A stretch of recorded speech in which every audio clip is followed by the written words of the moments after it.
This week we had quite an exciting NRL semi-final period, and it culminated in the Roosters and Rabbitohs game on Sunday. 7 sin bins, and it went well past 6 o'clock. So the game ran and ran and ran. It's brought up a couple of discussion points. Number one, the spectacle. Did it get ruined? But number two, what was the game trying to achieve?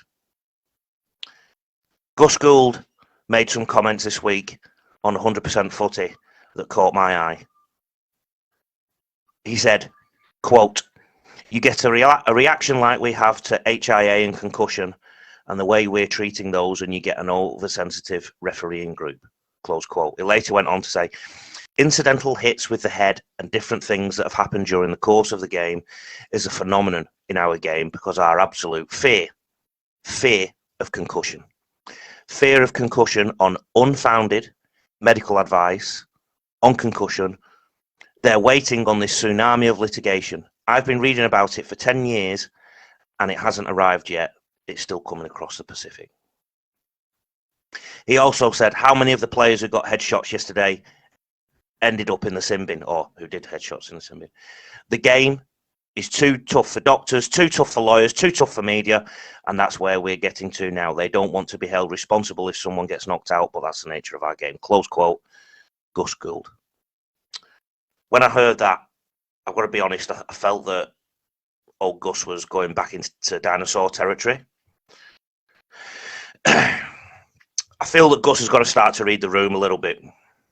When I first arrived in Australia a decade and a half ago, and I moved and worked and lived in Sydney, many parents couldn't wait to tell me that so many people in that area were switching their kids to soccer because of the perceived dangers rugby league has.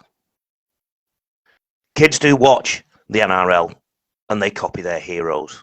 They think that is what they need to do at the weekends. We also have some coaches that are somewhat unethical and allow things to go.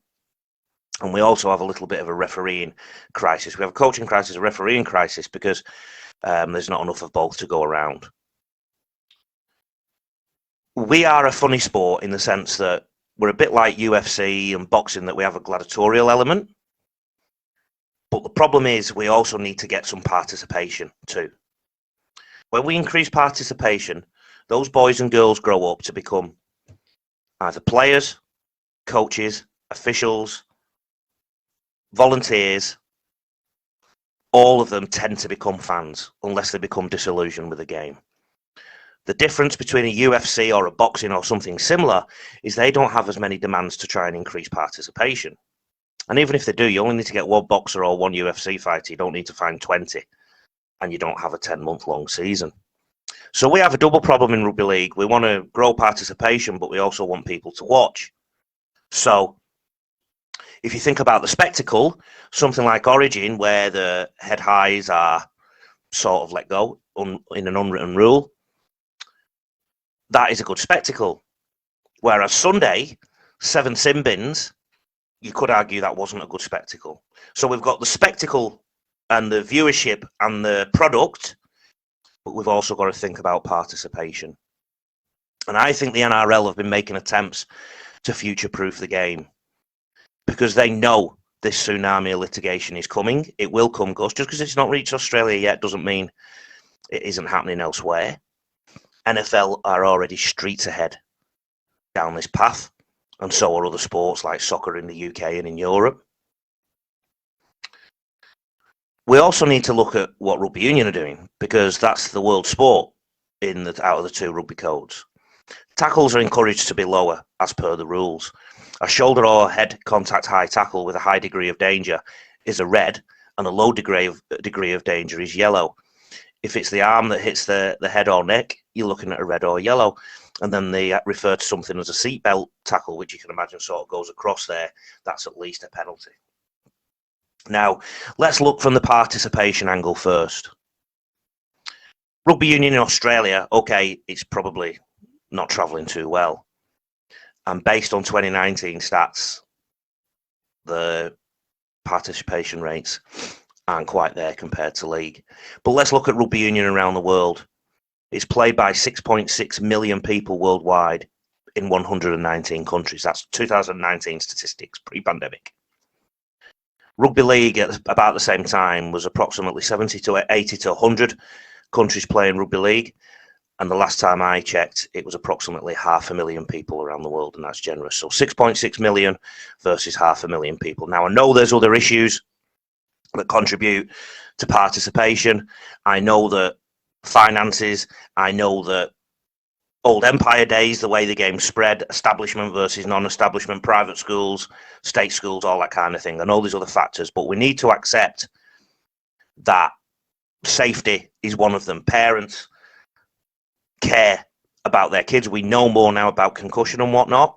Indeed, I've got a quote here from Peter V'landys just over a year ago on that very subject. I'll get to that in a moment. You may remember the NRL tried to crack down on high tackles all of a sudden in the Magic Round during 2021. To be honest, I think this crackdown needs to happen during a trial period in the pre-season so that coaches and players can get used to it, because if fans are turning off from the game, that doesn't help the bottom line. That doesn't help the viewership figures that we need as well, the exposure. It seemed at the weekend that Ashley Klein was doing his own mini high tackle crackdown on behalf of the NRL. And I guess a semi-final of the NRL isn't the time to do it. There was an article written by Michael Chammas that probably didn't get the distribution that it deserved in the game of rugby league, because people probably don't like to hear it. But the truth is the truth, and I will always endeavour to highlight these things so that we know where we're at, so we can try and sort it out. Michael Chammas wrote an article about a week after the Magic Round high tackle crackdown.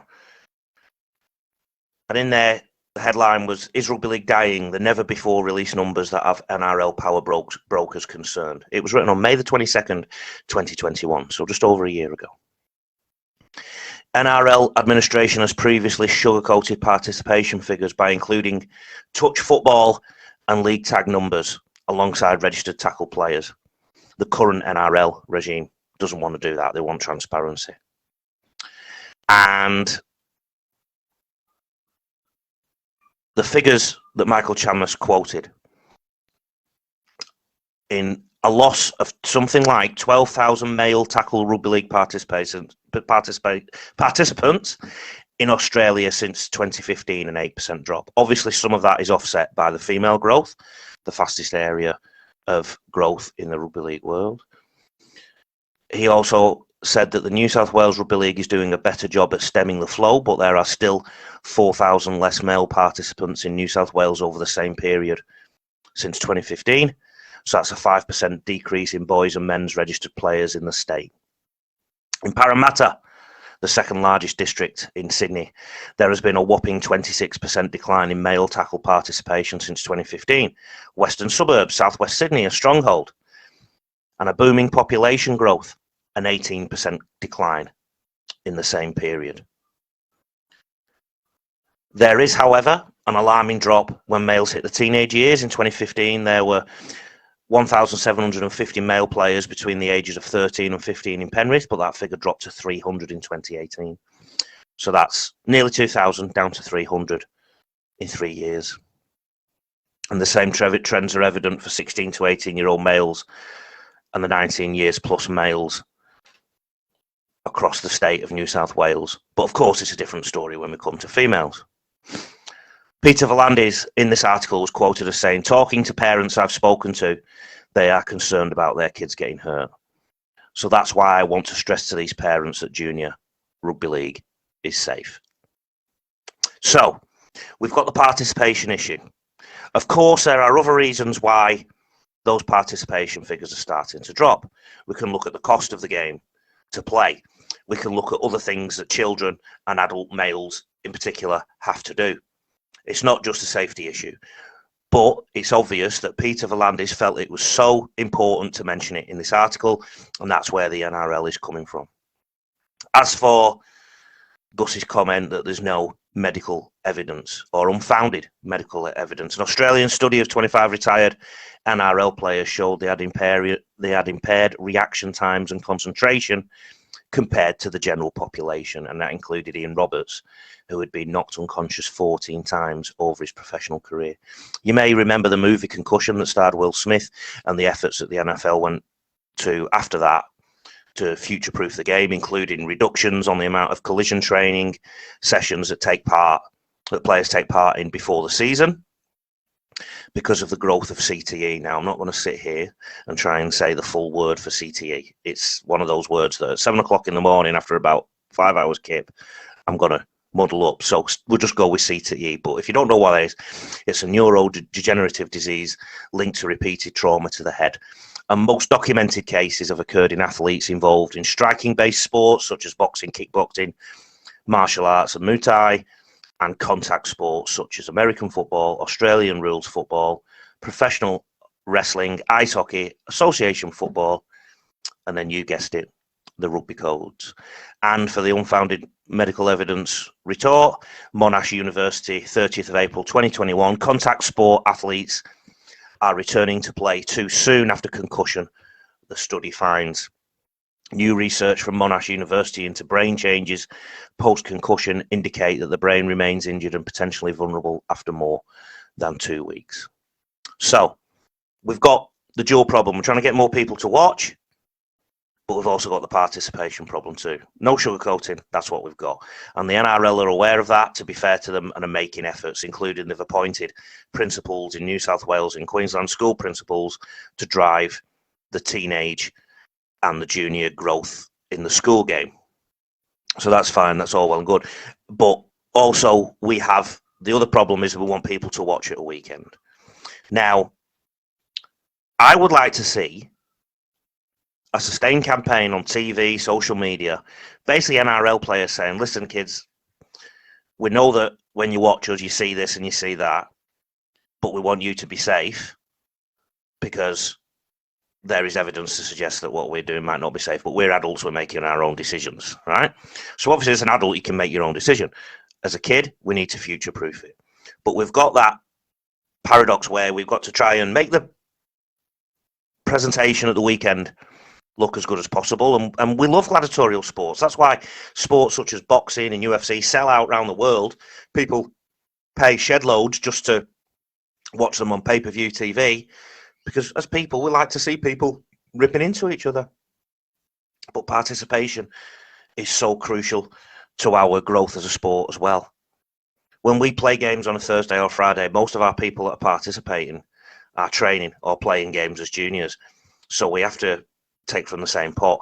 But the more we can increase participation, the more we'll have future people in love with the game. When the high tackle crackdown occurred, basically the game chewed up and spat PVL out. Like I say, probably didn't do it the right way in the middle of a Magic round, and Ashley Klein doing it in the middle of a semi-final probably isn't ideal, because people get confused when they watch, and like you say, people consider turning off. Hopefully something like this gets put in place in pre-season trials where less people are watching and coaches have time to get used to it, because they'll soon adapt the rules. If their players are getting sin bins sent off all the time, they will soon adapt to the rules.